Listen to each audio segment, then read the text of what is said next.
नमस्कार जय हिंद साथियों, एक बार फिर से आप सबका बहुत बहुत स्वागत है। आज का वीडियो आपके लिए बहुत महत्वपूर्ण है। आज हम आपको सिखाएंगे कि अपना हिस्सा कैसे निकालें। आप अपना हिस्सा ज़मीन का आसानी से निकालना सीख जाएंगे। खतौनी में जितना दर्ज है, खतौनी में जितने लोगों का नाम है, जितने हिस्सेदार हैं, आप बहुत ही आसानी से निकालना सीख जाएंगे। मैं आपको बहुत सिंपल तरीका बताऊँगा। तो आपको क्या करना है, वीडियो को पूरा देखना है, कहीं बढ़ाना नहीं है। Step by step pen copy ले लीजिए, जैसे मैं बताता हूँ वैसे आपको करना है। अपना हिस्सा कैसे निकालें। अब देखिए, यहाँ पे हमने एक फिगर बनाई है, चित्र के माध्यम से आपको स्पष्ट हो रहा है कि यहाँ पर ए नाम का एक व्यक्ति था, उसके दो बेटे थे बी और सी। फिर उसके बाद उनके भी बेटे यानी कि बेटियाँ होते होते इस तरह से इतना है फिगर। अब इनमें से किसी का भी हिस्सा निकालना होगा तो कैसे निकालेंगे। जो हमने यहाँ लिखा है 6 हेक्टेयर, ये दरअसल खतौनी को मान लीजिए कि देखकर लिखा है। मान लीजिए एक खतौनी है, उस खतौनी में एक ए नाम का व्यक्ति, उसकी 6 हेक्टेयर ज़मीन है। अब उस व्यक्ति के दो बेटे थे, एक का नाम था बी और एक का नाम था सी। फिर बी के 3 बेटे हुए। मैं यहाँ पे बेटा बार बार कह रहा हूँ, आप इसको अन्यथा मत लीजिए, बेटी भी हो सकता है क्योंकि हिस्सा बेटियों को भी मिलता है। तो बी के 3 बच्चे डी, ई और एफ। अभी डी, ई, एफ के बच्चे नहीं हैं। इसी तरह से सी है, तो सी के भी 2 बच्चे जी और एच।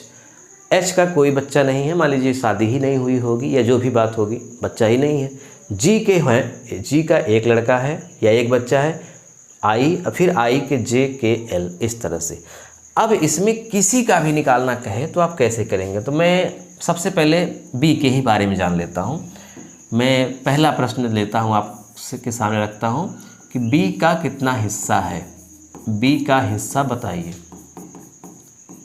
बी का हिस्सा। तो देखिए बी का हिस्सा कैसे निकालेंगे। बी जो है वो ए का बेटा है और बी का एक भाई भी है सी। तो बी और सी भाई हैं, यानी ए का जो भी हिस्सा है उसके 2 भाग होंगे। ए के हिस्से के 2 भाग होंगे। तो देखिए ए के हिस्से के 2 भाग में से एक भाग बी को मिलेगा। इतना तो क्लियर है।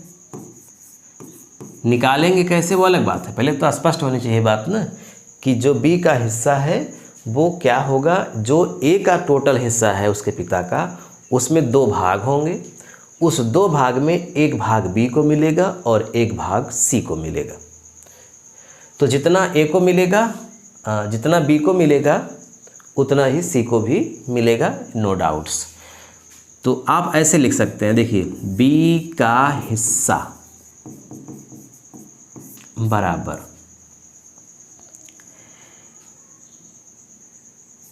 ए का कुल हिस्सा, ए का कुल हिस्सा बटे 2, क्योंकि 2 भाई हैं। जितने भाई होंगे उतना बटा लगेगा। अगर 3 भाई होते तो 3 लिखते, 4 भाई होते तो 4, 5 भाई होते तो 5। अगर एक ही भाई होता या एक ही बच्चा होता तो फिर 1 लिखिए। 1 लिखेंगे तो जो ऊपर है वही आएगा, यानी पूरा का पूरा मिलेगा। तो 1 लिखने की आवश्यकता नहीं है, यानी जितना पिता को था वो पूरा का पूरा बेटे को भी मिल गया, क्योंकि बेटा एक ही है। लेकिन यहाँ पे 2 है तो 2 का हिस्सा लगा। अब देखिए बी का कुल कितना हिस्सा है, 6 हेक्टेयर। तो 6 में 2 का हमने कर दिया भाग, तो 6 में 2 का भाग कर दिया तो आया 3। तो आंसर क्या आ गया, 3 हेक्टेयर। यहाँ तक तो आप इससे भी नहीं करेंगे तो भी हो जाएगा कि भाई 6 का आधा 3 होता है, 3 इनको भी मिलेगा, 3 इनको भी मिलेगा। यहाँ तक कोई समस्या नहीं है। मान लीजिए आपसे पूछ ले कि जे को कितना मिलेगा, यहीं पे तो जे का हिस्सा निकालिए। बहुत महत्वपूर्ण बात, जे तक पहुंचने के लिए हमें शुरुआत यहाँ से करनी होगी या यहाँ से करनी होगी। यानी जे से पहले आई को मिलेगा, आई से पहले जी को मिलेगा और जी से पहले सी को मिलेगा। ऐसा नहीं होगा कि यहाँ से डायरेक्ट यहाँ ट्रांसफ़र होगी, नहीं। हाँ, संभव है यदि इनके जीवित रहते ही इनकी मृत्यु हो जाए और ये जीवित रहें तो डायरेक्ट यहाँ आएगा, लेकिन फिर भी बंटवारा वैसे ही होगा, नेचुरल मतलब सिस्टम जो बनाया गया है वैसे ही। तो सबसे पहले हम निकालेंगे सी का हिस्सा। हमने सी का हिस्सा निकाल लिया, कितना आया था 3 हेक्टेयर, 3 यहाँ भी आ गया था।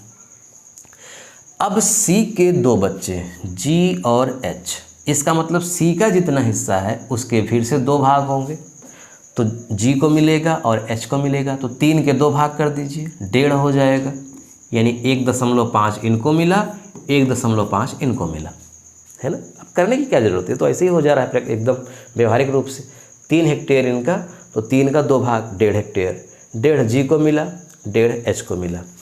अब आइए, एच से मतलब नहीं है, जी के एक बेटा है तो जी का पूरा हिस्सा इनको मिल जाएगा, कितना 1.5, 1.5 पूरा का पूरा। अब इनका हिस्सा 3 भागों में बटेगा क्योंकि इनके 3 बच्चे हैं जे के एल, तो 1.5 के 3 हिस्से में एक हिस्सा जे को मिलेगा, मतलब आई के 3 हिस्से में एक हिस्सा जे को मिलेगा। तो जे का हिस्सा क्या होगा, 1.5 का 3 भाग, 1.5 का 3 भाग क्या आएगा, 1.5 में 3 का भाग कर दीजिए, 3 जीरो में 0, 3 पचे 15, 0.5 हेक्टेयर यानी आधा हेक्टेयर। क्लियर।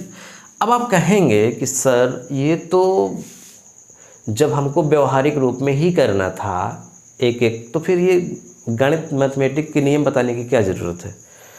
तो व्यवहारिक भी कर सकते हैं। अगर मैथमेटिक्स से करेंगे डायरेक्ट यहाँ के लिए, तो आपको क्या करना होगा, देखिए पहले ए के 2 भाग होंगे, ए के 2 भाग, ए के 2 भाग का मतलब कि 6 का 2 भाग हुआ, फिर गुणित। अब देखिए 6 के 2 भाग हो गए, फिर इनके 2 भाग होंगे, यानी इनके भी 2 भाग होंगे, फिर से आई बैक करिए, इनके 2 भाग हो गए, तो जो इनको मिला इसका एक ही भाग होगा, तो इसका एक ही भाग होगा तो एक ही लिखना है। फिर आ जाइए, इसका 1 भाग हुआ, फिर इसके 3 भाग होंगे तब इनको मिलेगा, तो आप यहाँ 1/3 कर दीजिए और इसको आप हल कर दीजिए। 6 एकन्नम 6, 2 दूना 4 तिहाई 12, 6 में 12 का भाग करेंगे 0.5 हेक्टेयर आएगा। तो मैथमेटिक के भी हिसाब से डायरेक्ट वहाँ से शुरुआत कर सकते हैं, इनके 2 हिस्से, फिर इनके 2 हिस्से, इनका 1 हिस्सा, फिर इनका 3 हिस्सा में 1, तो जितना इनको मिला है उतना ही इनको मिलेगा, उतना ही इनको मिलेगा।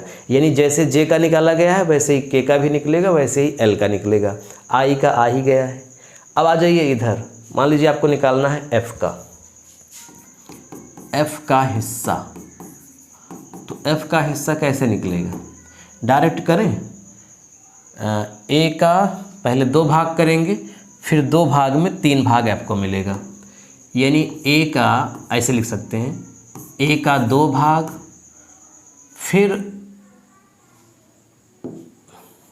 ए का 2 भाग, फिर 3 भाग, फिर 3 भाग, ये डायरेक्ट ऐसे लिखिए, 6 का 2 भाग, फिर उसमें 3 भाग, तो 6 का 6, 3 दूना 6 बराबर 1 हेक्टेयर। तो कितना आंसर आएगा, 1 हेक्टेयर मिलेगा एफ को। ऐसे भी देख लीजिए भाई, 6 में आधा हो गया इनको, 3 बीघा, तो 3 के 3 भाग कर दीजिए, तो 1 इनको मिला, 1 इनको मिला, 1 इनको मिला। तो ऐसे ही हिस्सा निकाला जाता है। हिस्सा निकालना बहुत आसान है, कोई दिक्कत समस्या यहाँ पे नहीं है।